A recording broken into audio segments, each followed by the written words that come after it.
مسلسل عرض کر رہے ہیں کہ جنگ اہل بیت علیہ الصلوۃ والسلام جہالت کے ساتھ تھی۔ ہمیشہ دنیا میں دو چیزیں مد مقابل ہیں، شیطان اور رحمان۔ اب شیطان کوئی جسم کا نام نہیں ہے، شیطان عادتوں کا نام ہے۔ رحمان بھی کسی جسم کا نام نہیں ہے، رحمان بھی عادت کا نام ہے۔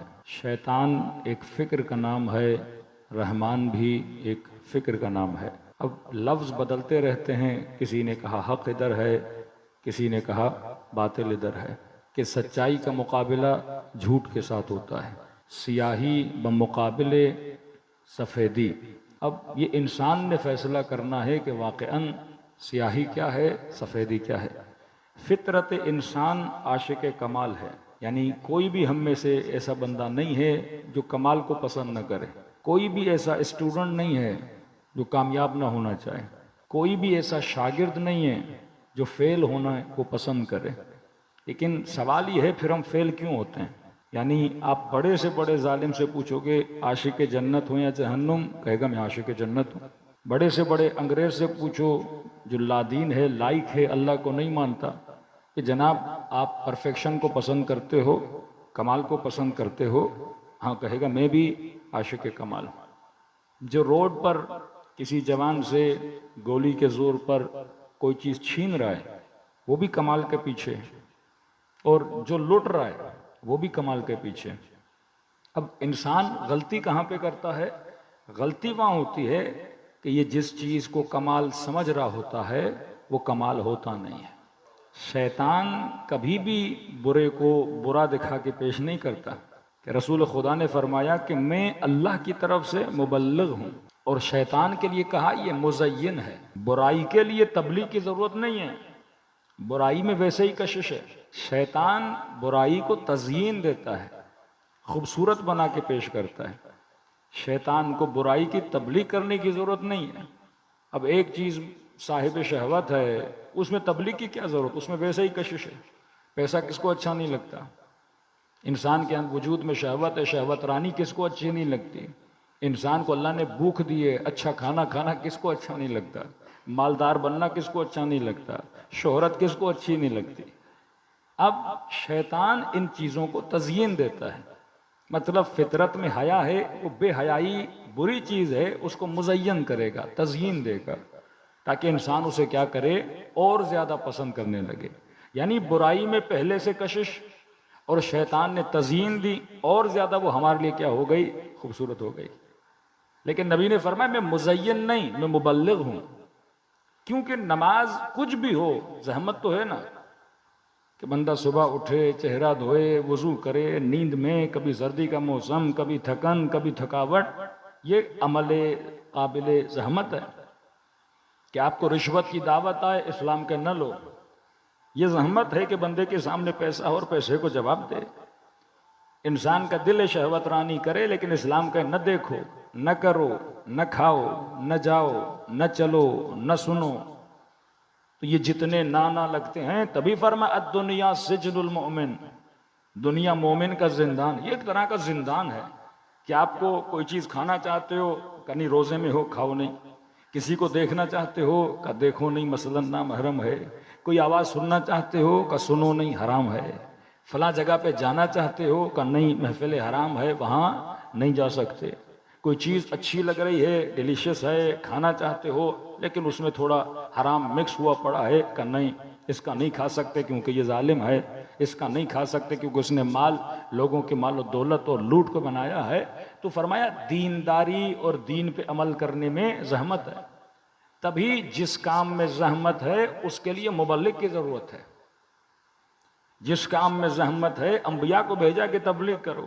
یہاں زحمت ہے، لیکن کہا ان کو راحت آخرت کا بتاؤ، کہ انما العسر یسرا، اللہ نے عسر کے ساتھ کیا رکھا ہے، یسر رکھا ہے۔ ہاں 70 سال کی زحمت ہے، 80 سال کی زحمت ہے، جوانی تو گزر جاتی ہے، یہ دنیا خواب کی طرح ہے، گزر جائے گی۔ ہاں تھوڑی زحمتیں کرو، تھوڑا ول پاور کو مضبوط کرو، تھوڑا اپنے وجود میں صفت ورع کو پیدا کرو، اللہ نے اس سے زیادہ تمہارے لیے سوچ کے رکھا ہوا ہے۔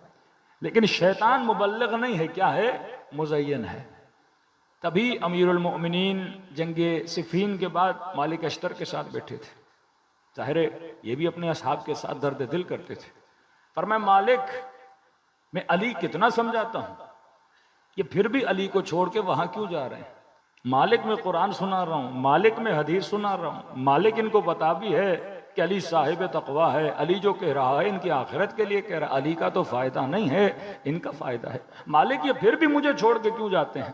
تو مالک نے کہا مولا برا نہ لگے، اگر آپ بھی تھوڑا سا اپنی جیب کو ڈھیلا کر دیں اور بذل و بخشش اسی طرح پیسے کو لٹائیں جس طرح آپ کا دشمن لٹا رہا ہے، مولا گارنٹی دیتا ہوں یہ سارے آپ کے دروازے پہ کھڑے ہوں گے. اب یہ نہیں کہ مالک الیاذ باللہ مولا کو سمجھانا چاہ رہے ہیں، مالک بتا رہے ہیں کہ مولا لوگوں کا مزاج یہ ہے، ان کے سامنے وہ علی ہے جو اپنے بھائی کے ہاتھ پہ گرم لوہا رکھتے ہیں، جو دو چراغ رکھ کے بیٹھے ہیں کہ بھائی طلعو زبیر ہماری پرسنل گفتگو ہو رہی ہے لہذا بیت المال کا چراغ بجھاتا ہوں اور اپنے پیسوں سے خریدے ہوئے تیل کا چراغ جلاتا ہوں کیونکہ میں نے اللہ کے دربار میں ذرے ذرے کا کیا دینا ہے حساب. اب یہ علی کس کو اچھا لگے گا؟ ایک بچہ جب چھوٹا ہوتا ہے ایک باپ نے فل آزادی دی ہوئی ہے، بیٹا جو من میں آئے کرو. جوان بیٹا ہے جب دل کرے یونیورسٹی جاؤ، رات کے 2 بجے آتے ہو، رات کے 3 بجے آتے ہو، میں تجھ سے پوچھوں گا نہیں دوست کون ہیں، کہاں گئے، کس کے ساتھ بیٹھے. لیکن ایک باپ جو ہے جو سختی کرتا ہے کہ بیٹا یہ بھی بتاؤ دوست کون ہے، آج کہاں گئے تھے، کس محفل میں گئے تھے. رات کے 10 بجے 11 بجے میکسیمم 12 بجے آپ کو گھر ہونا چاہیے. تو کیونکہ یہ ان فوان جوانی میں ایک تو یہ جب دیکھتا ہے فلاں کے باپ نے آزادی دی ہے کہتا میرا باپ بھی ایسا ہوتا، حالانکہ نہیں سمجھ رہا کہ اس کی سختی اس کے فائدے میں ہے، کیونکہ وہ باپ جو آج 50 سال کا ہے وہ آپ والی جوانی بھی دیکھ چکا ہے، وہ جوانی کے مسئلے کو بھی دیکھ چکا ہے، اسے یہ بھی پتا ہے کہ گمراہی کیا ہوتی ہے. کیوں فرمایا کہ باپ کا سایہ اولاد کے لیے رحمت ہے؟ کیونکہ آپ ایک معلم کے نیچے ہو جس نے ہر دنیا کی سفیدی اور سیاہی اور دنیا کے دھوکوں کو دیکھا ہوا ہے. امیر فرماتے ہیں عقل مند بندہ وہ ہے جو لوگوں کے تجربوں سے کیا لیتا ہے؟ فائدہ لیتا ہے. تو کوئی بھی ایسا بندہ نہیں جسے کمال پسند نہ ہو. اب یہ کمال کو چھوڑ کر غیر کمال کے پیچھے کیوں جاتا ہے کہ یہ شیطان کا کام ہے. وہ مزین کرتا ہے، وہ قبیح کو حسن دکھاتا ہے، وہ حسن کو قبیح دکھاتا ہے، وہ چیزوں کو اتنا حسین بناتا ہے کہ اب ابن سعد اپنے لیے کمال یہ سمجھ رہا ہے کہ اگر رے کی حکومت ملی تو میں با کمال بن جاؤں گا. کوئی 4 سال کی کرسی کو لینے کے لیے اور اس کرسی کو پانے کے لیے سمجھتا ہے میں با کمال بن جاؤں گا. کوئی ایک عہدہ پانے کے لیے ہر ظلم کرتا ہے کیونکہ وہ اس عہدے کو کیا سمجھتا ہے؟ کمال سمجھتا ہے. پتہ چلا کہ یہاں فکر حسین میں اور فکر یزید میں یہ فرق ہے کہ ہو سکتا ہے کہ آج میں جس چیز کو کمال سمجھ رہا ہوں وہ کمال نہ ہو. اب ان فکروں کے انحراف کو کہ کہا نہ دعا مانگو اہدنا الصراط المستقیم، خدا مجھے سیدھے راستے پر چلاؤ. کہ مولا سیدھے راستے کا مطلب کیا؟ فرمایا سیدھے راستے کا مطلب اس میں اعوجاج نہیں ہے، اس میں ٹیڑھا پن نہیں ہے، یہ بالکل سیدھا ہے، اس کی لینتھ اس کی لائن کلیئر ہے. اور جو مینٹلی جو فکری طور پر کلیئر ہو اس انسان کی زندگی میں کیا ہوتا ہے؟ سکون ہوتا ہے. جس انسان کو یہ پتا نہ ہو کہ میں نے کیا کرنا ہے وہ مینٹلی کیا ہوتا ہے؟ ڈسٹرب ہوتا ہے. تو اہل بیت نے ہمیں سکون دینے کے لیے اپنی جانوں کو قربان کر کے ہمارے لیے ایک کلیئر راستہ بنایا کہ ہم تجھے بتا رہے ہیں کہ حق کیا ہے باطل کیا ہے. کل کی مجلس میں کہا کہ جب لوگوں میں کنفیوز ہو جاؤ کہ میں کس کی طرف جاؤں اور کس کی طرف نہ جاؤں تو لوگوں کے اندر اگر حق کا قبلہ بنایا تو علی ابن ابی طالب کو بنایا کہ یہ نہ دیکھنا کہ حق کیا ہے تھیوری ہے، علی کیا ہے اس کا پریکٹیکل ہے. تو حدیث کے عجیب جملے ہیں، یہ نہ دیکھنا کہ حق کہاں جا رہا ہے، یہ دیکھنا کہ علی کہاں جا رہے ہیں.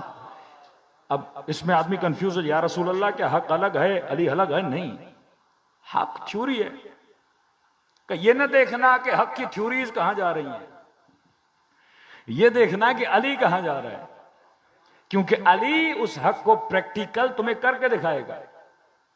جس طرح آج امت تھیوری پیش کر رہی ہے نا کہ IRC کے میرے کا ٹاپک ہے بھائی خلیفہ کوئی بھی ہو جو بھی کرے حق ہے، چاہے دیندار ہو چاہے بے دین ہو حق ہے، حاکم کے اندر شیطان بھی چلا جائے آپ کو رائٹ نہیں کہ آپ اس کو ٹوکو، اگر آپ ٹوکو گے جماعت مسلمین سے نکلو گے تو آپ کا قتل بھی کیا ہے، جائز ہے۔ اب تھیوریز بن گئی نا، ایک تھیوری دی جناب زبیر نے، ایک تھیوری دی طلحہ نے، یہ سیم تھیوری والے ہیں، طلحہ زبیر نبی کی بیوی جناب عائشہ ایک سیم تھیوری پہ چل رہے ہیں۔ ایک تھیوری دے رہا ہے عمرو عاص، ایک تھیوری دے رہا ہے مسلمانوں کا ماموں امیر شام، یہ بھی ایک تھیوری دے رہے ہیں، اور ایک تھیوری دے رہے ہیں امیر المؤمنین علی بن ابی طالب۔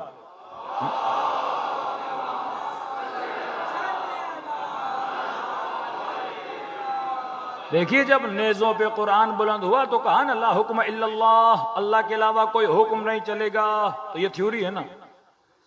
اب امت اس تھیوری میں پھنس گئی۔ علی حق کی تھیوری کا پریکٹیکل نام ہے، کہ یہ نہ دیکھنا کہ حق کا نعرہ لگانے والے کہاں جا رہے ہیں، یہ دیکھنا علی کہاں جا رہا ہے، کیونکہ جہاں علی جاتا ہے حق علی کے پیچھے چلتا ہے۔